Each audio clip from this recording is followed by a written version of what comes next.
Deus continue abençoando cada um dos irmãos, amém? Amém. Hoje temos faltado, né?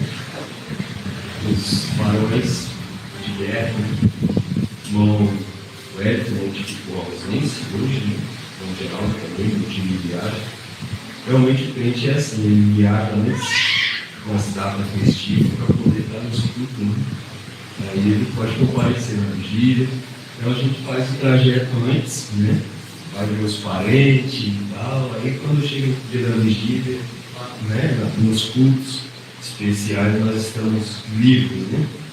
Eu como mulher, um filho da igreja hoje, porque nós não estamos na nossa plenitude. Só fui um pregador. O pregador vai suar um pouco aqui hoje, mas Deus é mais. Amém? Meus irmãos, não tem nenhum pedido de oração, né? Mas queremos termos, né, agradecimentos a Deus, também algum pedido, né? Nós queremos ter sempre. E queria que os irmãos colocassem pé, que nós falássemos com Deus nesse momento, pedisse a bênção também, uma meditação da palavra, né? Porque se Ele não vivificar, são só palavras, né?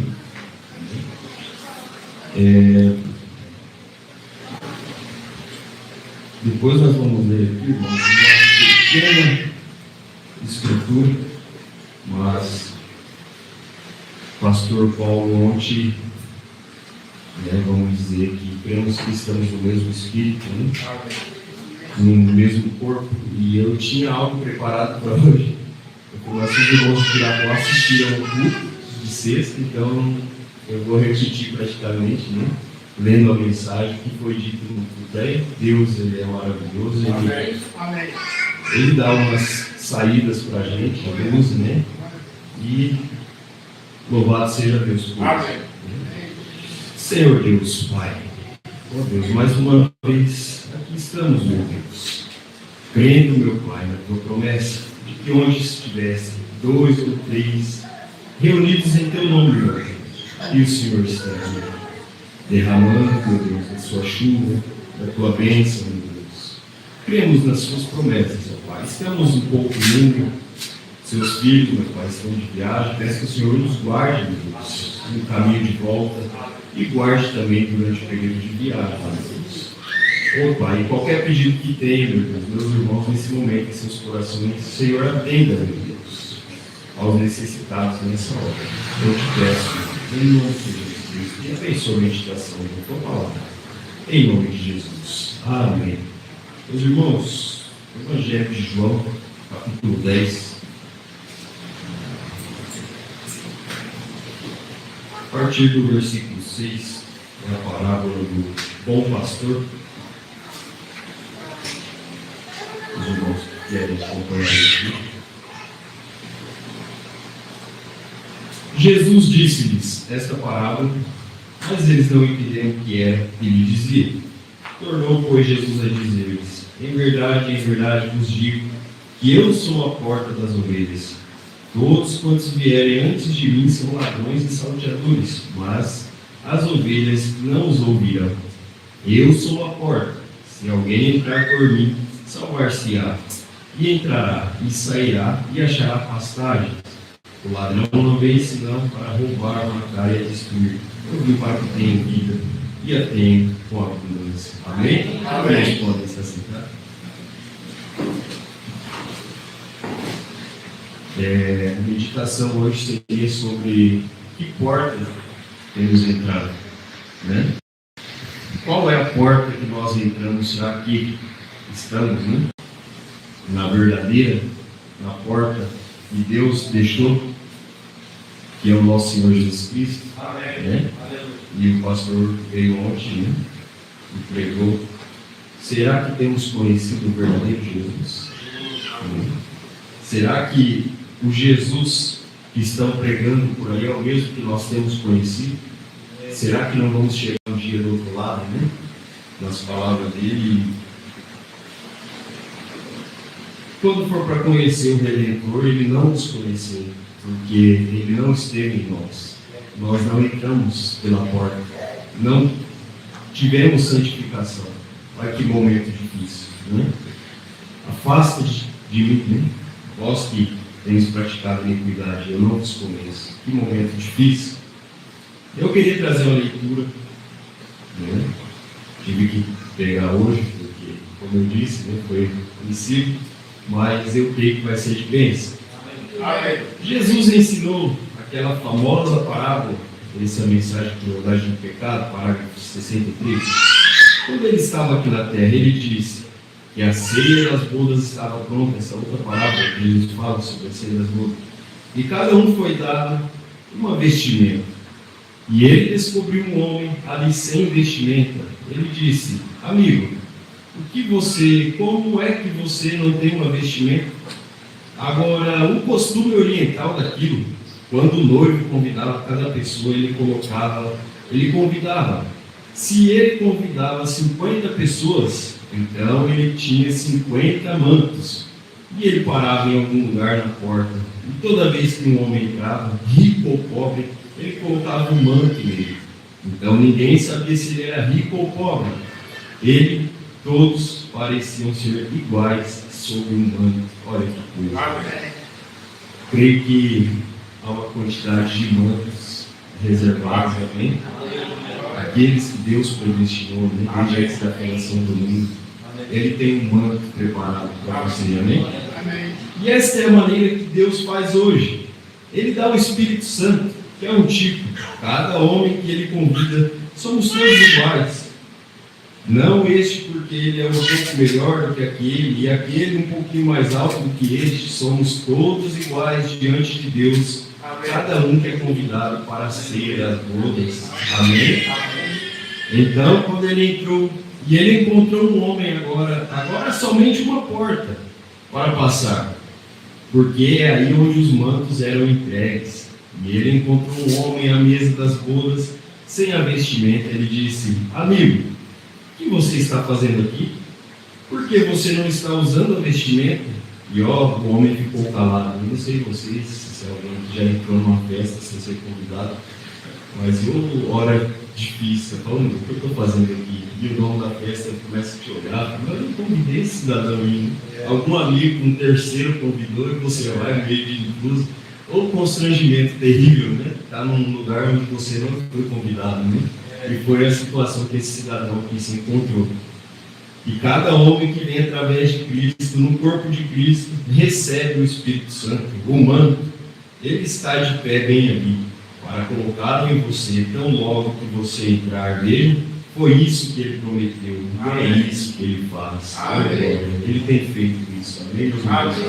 Creio que temos tido um novo espírito, um novo nascimento, novas pessoas, né?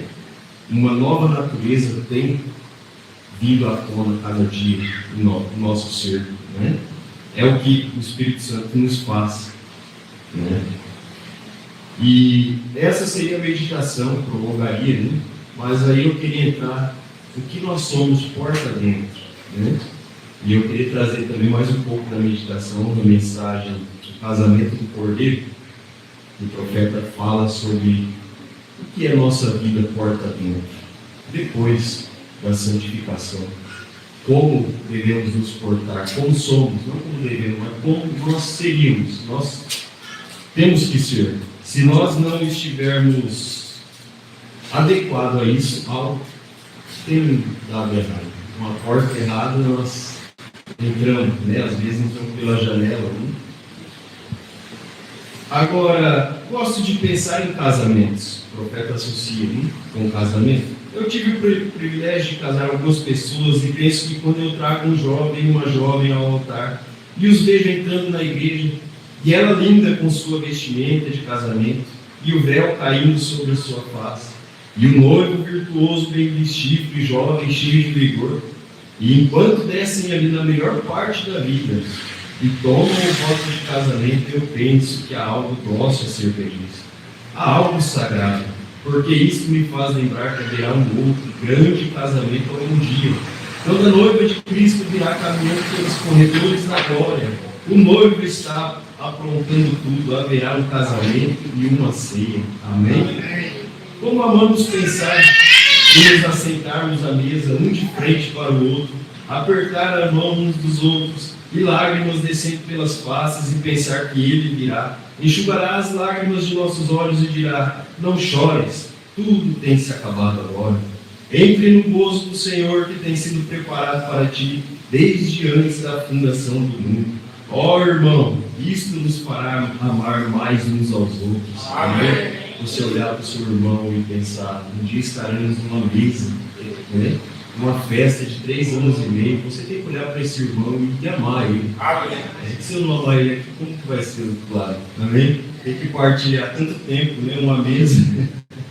Eu penso que esse é o problema com a igreja. A noiva hoje, que é feita de todas as igrejas que creem em Cristo, não é o edifício da igreja, nem é a organização ou denominação, mas são os indivíduos que estão na igreja que fazem a noiva. Amém? Não é o quanto a igreja é bonita, ou o quanto ela é ilustrada, o quanto tem de instrumento, ou o quanto não. A noiva está em cada parte desse planeta, nos lugares mais simples, ou também nos lugares luxuosos, não que Deus não esteja ali, Ele está ali, né? E Ele pode trabalhar em qualquer lugar. Amém? Mas Deus não faz acepção, nem de lugar, nem de pessoas, desde que Ele é convidado a estar ali. Amém? Agora, o casamento, em um sentido, é um tipo. O casamento terreal aqui é um tipo do casamento celestial. Agora, vamos entrar nisso apenas por alguns momentos para descrevê-lo. Por um momento, a primeira coisa que há é que uma decisão deve ser feita. A primeira coisa no casamento natural é uma decisão que tem que ser feita. A jovem tem que fazer sua decisão se ela quer este jovem. E se o jovem quer a jovem. Tem que haver uma decisão feita. E você tem que fazê-la. Ela deve ser a única mulher no mundo que você ama. E ele deve ser o único homem. Se não, você fez uma decisão errada. Amém? Creio que todos nós tomamos nossa decisão um dia. Amém? De amar a Deus. Amém? De seguir sua palavra, o seu caminho, suas pisadas. E não podemos quebrar a nossa promessa. Amém? O Brana fala que Deus ele sempre honra seus pactos, suas promessas, mas o homem sempre quebra. Mas Ele é misericordioso. Amém. E Ele entende nossas debilidades. E então, depois que a decisão é feita, depois que você a faz, então vem o noivado. Você encontra isso no altar. Você tem que fazer um noivado antes que a união possa ser feita. Isso é quando nós aceitamos a Jesus, viemos ao altar. O profeta explicando que um casamento natural tipifica também nossa trajetória espiritual. E é essa maneira que é como a igreja de Cristo. Tem que haver um noivado com Cristo, uma garantia, um noivado, um romance. Olha. E então, a próxima coisa é uma promessa que é feita. Tem que haver promessas feitas um ao outro. Assim como você promete, querida, se você casar comigo, eu prometo que serei leal e verdadeiro. Eu não olharei para outra mulher, ou eu não olharei para outro homem, e eu farei todo o dever de uma esposa. Se tivermos filhos, cumprirei minhas obrigações como uma mãe. Eu serei uma dona de casa. Todas essas promessas têm que ser feitas, ou deveriam, num casamento correto. E esta é a mesma coisa quando você vem a Cristo. Senhor, se tu me receberes em teu reino, eu prometo, aí está, eu te amarei, eu serei verdadeiro a ti, eu te servirei dia e noite. É uma pena que esquecemos disso. Eu te servirei dia e noite, eu jejuarei, eu orarei, eu serei leal a ti, eu trarei meus dízimos à casa do tesouro, eu orarei muitas vezes num dia. Creio que todos nós passamos essa fase, né? Primeiro amor, né? Fazendo essas promessas. E Deus, Ele não esquece. Amém? Ele sabe que você prometeu isso. Você tem que lembrar do começo da sua trajetória. Oh, meu Deus, eu quero cumprir aquilo. Eu quero de novo aquele primeiro amor. Põe em mim de novo aquele desejo. E Ele vai fazer isso por você. Amém? Se você promete isso ao seu marido, da boca para fora, você absolutamente não está vivendo corretamente com ele. É como que um amor cristalizado. Vejam aqui, se você não tem dentes e você usa dentes falsos, agora está tudo bem, eles estão substituindo os dentes que você uma vez teve, mas na verdade aqueles dentes não estão ligados a você, eles não são parte de você. Se você tivesse um braço amputado e você colocasse um braço falso, bem, na verdade esse braço não está ligado a você, ele está colocado em você, vê? Não está ligado a você. E quando nós damos nossa garantia a Cristo, se não nos tornamos parte dele, como uma mulher deveria se tornar parte de um homem, e um homem parte de uma mulher, então somos cristãos artificiais. Nós não estamos realmente, você não está realmente casado com aquela mulher. Você pode ser leal. Se você não ama seu marido e ele tem 60 ou 70 anos e você não ama tanto quanto amava no princípio, então você está realmente apenas criando os seus filhos. Olha que coisa. 60 anos junto, né? E você já não ama mais como amava no começo, então você só está criando os seus filhos. Né? Você está ali por uma situação que te levou àquilo, mas não porque teu coração está nisso. Né? E o profeta fala que se nós não tivermos amor de Deus, o amor de Deus não estiver em nós, é como algo amputado, um dente falso, um braço falso, não está ligado um ao outro. Né? Tem uma separação ali no meio. Só Deus está te amando, você não está amando a Deus, então você não está sendo, no sentido que o profeta está usando, uma boa esposa. Né? E essa é a maneira que é com as igrejas hoje, muitas hoje. Nós estamos apenas tomando o nome de igreja cristã, fingindo ser a noiva, quando é artificialmente. Não estamos ligados com Cristo de forma alguma. Nós somos como um dente artificial, um braço artificial, um olho artificial. Vê? É algo que é artificial. Se estamos apenas colocando isso bem, você não pode vestir o cristianismo, você tem que estar ligado com ele. E então uma igreja que é simplesmente artificial, chamada de igreja de Cristo, bem, os filhos dela então, que não são nascidos desta mesma organização, são apenas, não são filhos de Deus, são filhos denominacionais, não filhos de Cristo. Se uma mulher não está conectada com um homem fielmente, então ele não é marido dela, é apenas um homem ao qual ela deu um voto de viver com ele. E ela deu um voto errado, ela jurou amor a ele, e ela disse que o amava, e ela não o amava o tempo, e ela não o amava. O tempo todo o homem foi enganado. Mas há uma coisa que é certa, amigos, nós não vamos enganar a Cristo, Ele conhece os seus, amém?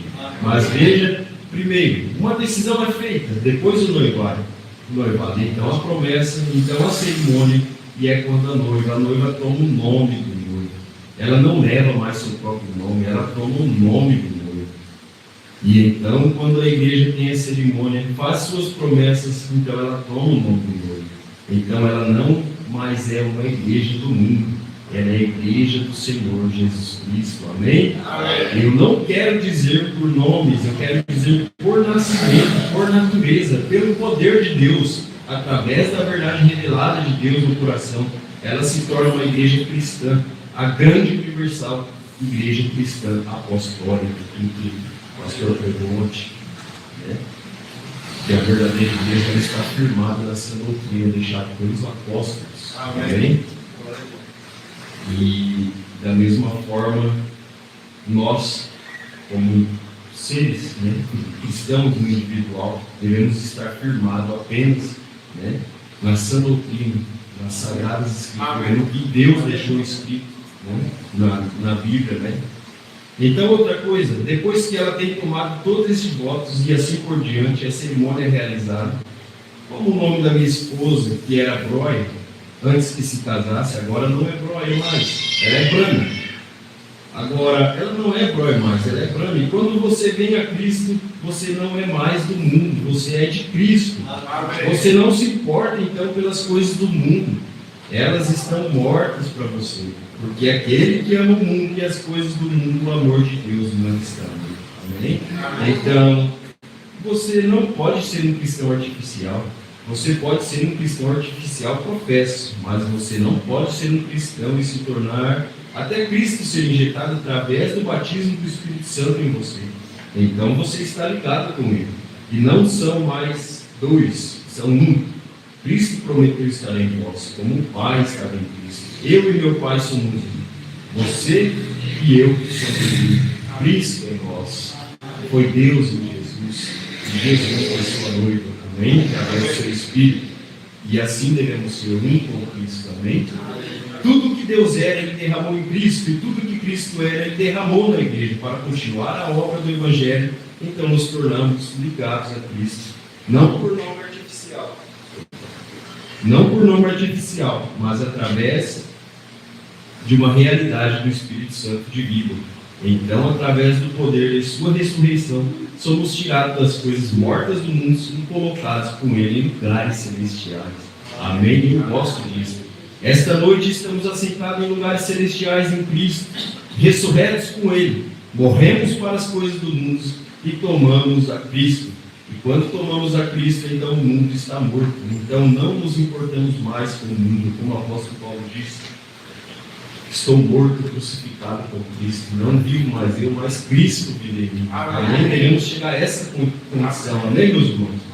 Você é uma pessoa diferente, personalidade diferente, porque você é uma nova criação. Criação, não a mesma criação polida, não um homem que viu uma nova página, não, mas um homem que está morto e tem sido nascido de novo e se tornou uma nova criação em Cristo Jesus. E o Espírito de Deus vive na pessoa. Agora, assim como a mulher que não é mais próia, ela é branda, e ela usa este nome, a igreja não é mais do mundo, mas é no nome de Cristo que ela está ligada com Ele através de sua própria vida. Agora, quais sinais, que tipo de pessoas, que tipo de igreja deveria ser, né? E Cristo santifica a carne da igreja e coloca o Espírito do Deus vivo que Ele tirou de Cristo ali na cruz e o coloca no indivíduo.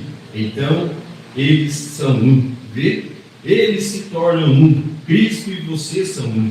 E você e seu marido deveriam ser um. Se há algo contrário, então há algo errado com sua união.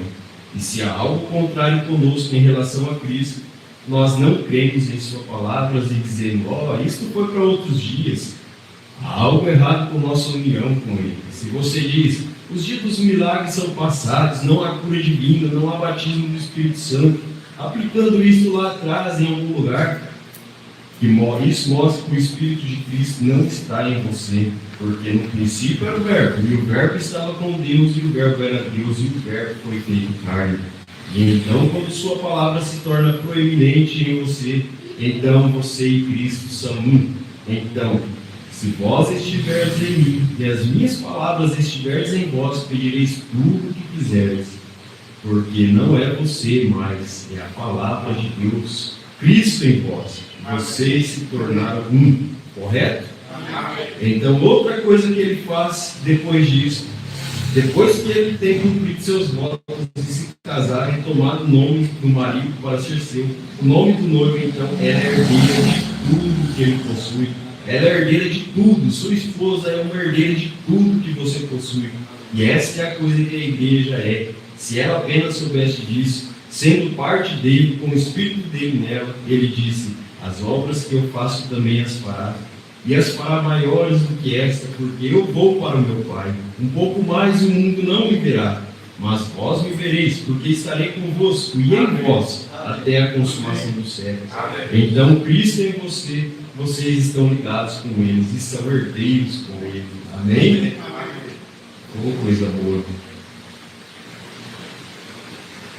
E essa é a coisa que a igreja é. Se ela apenas soubesse disso, o profeta fala para a noiva entender o que ela é, nada segura mais ela. Quando nós entendermos o que somos, depois de nascidos de novo, depois de ter recebido o Espírito Santo em nós, se nós soubéssemos reconhecer o poder que está em nossas mãos, esse mundo não nos seguraria mais. Amém? Amém. Mas agora, e se esta mulher se casa e dá todos estes votos e coisas, e este homem se torna marido dela, e ela é herdeira de tudo o que ele tem, e assim por diante, então ela fica insana, ela começa a mudar o temperamento, ela começa a correr atrás de outros homens, Não somente isso, mas ela está compartilhando seu amor com outros.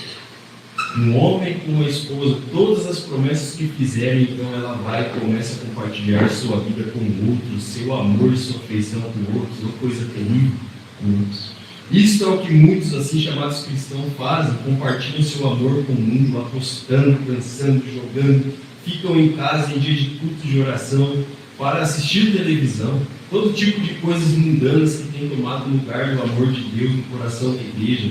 Ela tem mudado o temperamento, ela tem ficado insana, ela tem ido atrás de outros homens, ela está compartilhando seu amor. O profeta fala aqui na mensagem,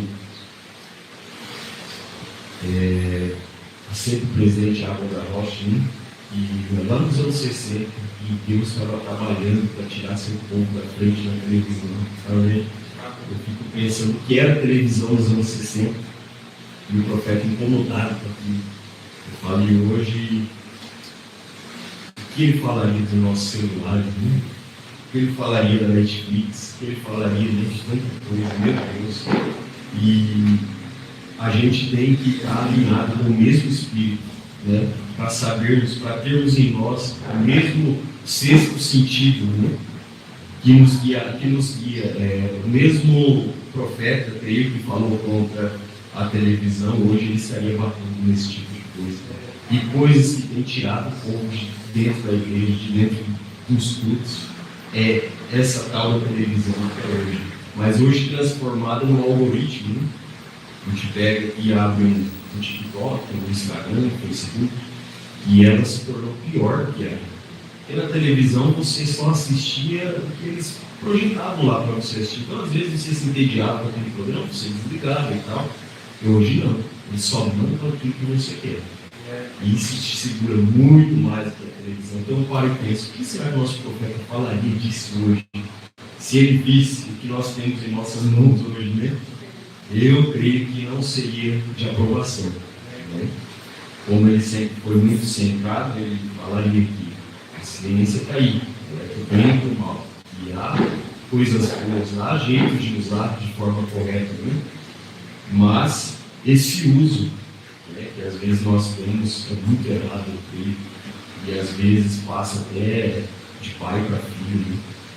A gente, para sossegar uma criança, ele joga essas coisas na mão da criança, daqui a pouco a gente vai perceber o inimigo com uma rasteirinha. E nós temos que correr atrás do prejuízo quando vemos isso, né? Dá um desespero quando a gente percebe que o inimigo conseguiu se infiltrar de alguma forma na nossa família e a gente percebe que o erro foi nosso, né?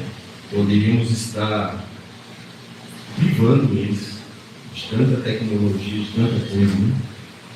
Isso é o que muitos assim chamados cristãos fazem. Compartilham o seu amor com o mundo, apostando, dançando, jogando, ficam em casa em vez de oração para assistir televisão. Todo tipo de coisas mundanas que tem tomado lugar do amor de Deus no coração da igreja. Ela tem mudado o temperamento, ela tem ficado insana, ela tem ido atrás de outros homens, ela está compartilhando seu amor, ela pegará seus dízimos que deveria dar à igreja e ela o gastará em outras coisas além do mundo. Ela, ao invés de amar a Deus da maneira que deveria, e viver para Deus e amar vir à igreja, você quase tem que implorar para ela ver. Oh, misericórdia, oh, coisa triste. Você às vezes tem que ficar, ô irmão, não, rapaz, vamos na igreja, não foge, né? Isso creio que é o nosso dever como cristão. O profeta, ele fala que nessa mensagem aqui que nós deveríamos, como cristão, não apenas esperar no diácono, no pastor, né? E engraçado que eu estava conversando isso hoje de manhã com o pai, falando, né, a respeito de serviço social da igreja e tal. Então, assim, se cada irmão se preocupasse com aquele irmão que é próximo, né, aquele irmão que mora perto, e fosse compartilhasse, né, as dificuldades, os problemas, isso tornaria a igreja muito mais viva, muito melhor, né? Mas falhamos muitas vezes nisso, né? Às vezes não gostamos nem de receber o irmão em casa, né? Ou aí na casa do irmão tem que avisar antes, né? Tem que avisar antes, falar, pai, eu posso ir aí, e aí, como está o clima? Hoje não é bom se a coisa está piorando, é coisa difícil. Ó, que pena, amigos, a hora tem chegado, sua noiva tem se aprontado, se aprontado, ela deixou de lado todas essas coisas. Lembre-se, Esther foi escolhida e as demais foram rejeitadas, e apenas aqueles que são nascidos de novo, que têm o Espírito de Deus, serão escolhidos naquele dia, que a coroa de glória será colocada sobre a cabeça dela, e as demais serão rejeitadas. Permita-me dizer a você algo que aconteceu. Eu sou missionário, vocês sabem, faço obra evangelística, missionária, já fui como que 7 vezes além do mar e ao redor do mundo. Aqui, há não muito tempo atrás, na cidade de Roma, Roma é uma grande cidade para a arte, e eles tinham uma escola de arte ali, e vários de nossos jovens americanos vão ali todo ano para pegar 1 ano ou 2 de treinamento em arte, para aprender a pintar quadro. Houve um grupo de jovens americanos que veio aqui há alguns anos atrás, assim me contaram, e quando eles chegaram ali, eles ficaram entusiasmados. Quando estão em Roma, fazem como Roma faz, saem, bebem e se despem, se despem, né? E tudo mais, e agem assim ambos rapazes e moças. E havia uma certa escola, e este grupo de jovens americanos foi a essa escola, e cada um deles, quase todos, faziam a mesma coisa. Uma certa jovenzinha, ela não tolerava isso tudo, ela ficou firme. À noite ela lia enquanto todos saíam e bebiam. Durante o dia ela trabalhava firmemente, bem, ela era motivo de risos para a escola toda. E ela se manteve como uma dama, conduzindo-se como uma dama, embora houvessem jovens romanos e tudo mais ao redor, tentando convencê-la a sair, ela recusava. Não, Senhor. Ela ficou firme em suas lições, aprendendo a desenhar, ou melhor, pintar, e ela ficou com isso. Finalmente, um vigia no lugar ficou observando-a, viu que ela era muito diferente das demais. Embora ele fosse um católico romano, continuou observando como ela se conduzia. No entardecer, a jovem estava no parque onde era o estúdio, ou no lugar onde era a escola. Ela saiu do campus e foi em direção à colina. E o sol estava se pondo, e ela estava ali com sua face linda, limpa, e seu cabelo solto, olhando em direção ao sol. O vigia estava fazendo ronda ali no jardim, e continuava observando a jovem, enquanto fazia a ronda. Algo continuamente lhe dizia para ir falar com ela. Então ele deixou a ronda, tirou o chapéu, subiu ali onde estava a jovem dama e limpou a garganta. Ela virou-se e ele disse: com licença, senhor. Ela disse: sim, senhor, certamente. E ele notou que ela tinha estado chorando. Todos os demais tinham saído para uma grande farra durante a noite. E ele disse: senhorita, espero que você me entenda da maneira correta o que vou falar para você. Ele disse: você tem estado aqui na maior parte dos 2 anos agora, e tem notado que o grupo com o qual você veio continuamente sai a festas, e chegam a qualquer hora da noite, bêbados, com poucas roupas e tudo mais. Porém, eu notei que você não frequenta tais festas. E disse: eu notei isso. Aparentemente, você está sempre olhando em direção ao mar. Você vem aqui todo entardecer e observa o sol se pôr. E disse: o que causa isso? Disse: eu sou um ancião e eu estou curioso para saber o que causa essa diferença entre você e os demais. Olha que coisa maravilhosa. Vamos descobrir o que causa a diferença nela, o que deveria nos causar diferença entre o mundo e as pessoas que estão no mundo, né? Ela disse: sim, senhor. Ela disse: senhor, eu estou olhando em direção ao lar quando o sol está se pondo. Ela disse: através, além daquele sol lá, está a minha pátria. E ela disse: naquela terra há um certo estado, e naquele estado há uma certa cidade, e naquela cidade há uma certa casa, e naquela casa há um certo jovem. Ela disse: ele também é um artista. Quando eu saí para vir para cá, eu prometi meu amor a ele. Estamos noivos. E ela disse: não importa o que qualquer um dos demais faça, isso não tem nada a ver comigo. Ela disse: eu prometi viver correta e verdadeiramente. E ela disse: eu estou anelando pelo dia quando me sentir no topo das asas daquele grande avião que me levará além do mar, e me levará ao aeroporto onde ele me encontrará. e Ele está construindo um lar, e viveremos juntos naquela terra. E disse: esta é a razão pela qual eu ajo da maneira que eu ajo. Sou verdadeira a promessa que fiz a um jovem, e ele é verdadeira a promessa que me fez. Disse: eu tenho notícias dele de vez em quando, e escrevo para ele. Oh, meu Deus, temos notícias dele de vez em quando, meus irmãos, falando com ele de vez em quando, né? Sentimos o amor dele. Oh, glória! E ele disse: correspondemos um com o outro, ainda estamos segurando nossos votos, esperando pelo dia para nos encontrarmos. Oh, como isto faria um verdadeiro cristão se afastar das coisas do mundo, e algum dia você falar acerca de ir ao porto sob as asas de uma pomba. Ele está vindo para uma noiva, uma que não age totalmente como o mundo, ou como as coisas do mundo. Ela é lavada no sangue do Cordeiro. Ela garantiu seu amor somente para ele. O amor do mundo se tem ido e está morto para ela. O casamento do Cordeiro tem chegado, a sua noiva tem se aprontado. Amém? Tem se aprontado, meus irmãos? Amém? Creio que se estamos aqui essa noite é porque estamos à procura de nos aprontarmos. Amém? Poderemos estar em qualquer outro lugar, poderemos estar em qualquer outro ambiente, mas se Ele nos trouxe aqui é porque algo está clamando. Amém? Algo está gritando, assim, se apronte, se apronte. Vai chegar a hora de embarcar nesse avião. Amém? O profeta fala nas asas de uma pomba, né? E encontraremos com ele nos ares. Amém? Não no porto, no aeroporto, mas nos ares. Glória. Meus irmãos, era isso que eu tinha hoje. Amém? Foi meio de repente, né? Teve que pular, mas eu tenho uma leitura edificante. Amém? Eu me edifiquei quando estava lendo e eu quis compartilhar com os irmãos porque me veio. Eu creio que Deus vivifica a palavra dele, né? Mais uma vez Ele pode fazer isso. Amém? Irmãos, te dar uma palavra de um agradecimento. Irmãos, coloquem de pé, vamos nos despedir. Eu ia arriscar contra a porta da salvação, mas eu não vou contar. Senhor, meu Deus, Pai, muito obrigado, meu Deus. Oh, meu Pai, o Senhor disse para o seu mensageiro armazenar a palavra, o pão.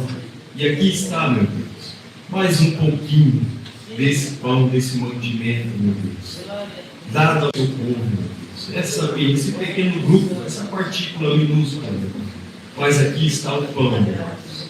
Oh, meu Deus, nós pedimos também, meu Deus, o seu Espírito, um estímulo, meu Pai, para nos afastarmos, para nós termos gozo, nos afastarmos, meu Deus, das coisas do mundo, das coisas terrestres, meu Pai. E nós termos, meu Deus, uma comunhão diferente com o Senhor. Oh, meu Deus, nos ajude. Precisamos disso, meu Deus. A hora é difícil. A hora tem se complicado, meu Deus. O inimigo tem trabalhado fortemente, meu Deus, de todos os lados, com todas as armas que ele pode, meu Deus. É a tecnologia, meu Deus, a ciência, tudo que ele pode fazer para nos tirarmos a concentração, tirarmos da direção correta, meu Deus. Ele tem usado, mas eu sei que os seus não será perdido. Os seus, meu Deus, achará essa porta. Já achamos, meu Deus, e queremos estar, meu Deus, com um manto sobre nós. Queremos estar com aquele manto, meu Pai, debaixo dele, meu Deus, o mesmo, meu Pai, que foi disputado ali ao pé da cruz. Queremos que estamos cobertos com ele ali, meu Pai. Oh, meu Deus, tenha misericórdia do seu povo. Eu te peço, em nome do Senhor Jesus Cristo, tende, meu Deus, paciência com nós. E nos leve também, meu Deus, mais uma vez em paz, em segurança nos nossos lares, meu Deus, para que possamos nos encontrar amanhã ali, meu Deus, em mais um culto. Que possamos ter mais um momento, meu Deus, especial com o Senhor. Nos conserve, meu Deus, em paz, em segurança até ali, em nome do Senhor Jesus Cristo. Amém. Meus irmãos, ficam em paz, né, meu Senhor.